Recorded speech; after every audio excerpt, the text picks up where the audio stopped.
Okay, Al, I've got it steamed up here and everything seems to be working correctly. I've run the pump, the whistle works good, gauge is right on, and pop-off valve will go off here while we're talking maybe. And just kind of look at the fire here.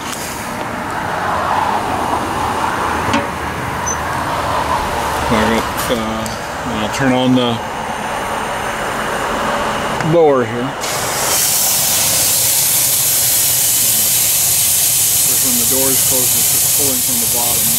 Looks really good. You don't need to use that much. So that's working good. Hand pump. There's a valve over here that is an airlock valve. And once you get solid water coming out of it, then just close it off.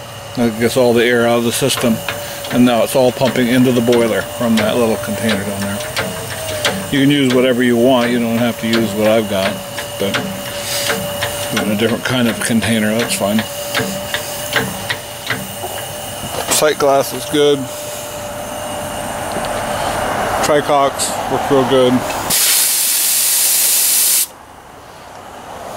And this is a fill and drain.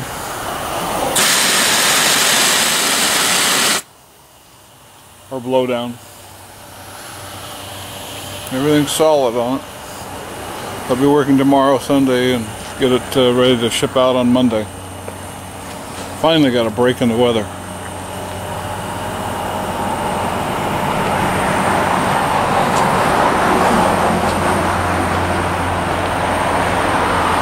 There's the ash pan down here. I didn't mention that.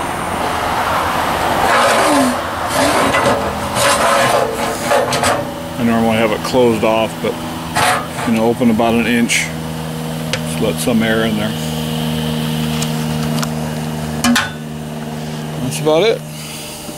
Oh, your engine outlet is here. Plug in there. You can use other ones. There's another one over there. You can set up anything you want on it as far as that goes. And that's a 1/2 inch outlet right there. So just hook your engine to that if you need that big. 3/8 is fine too. Great.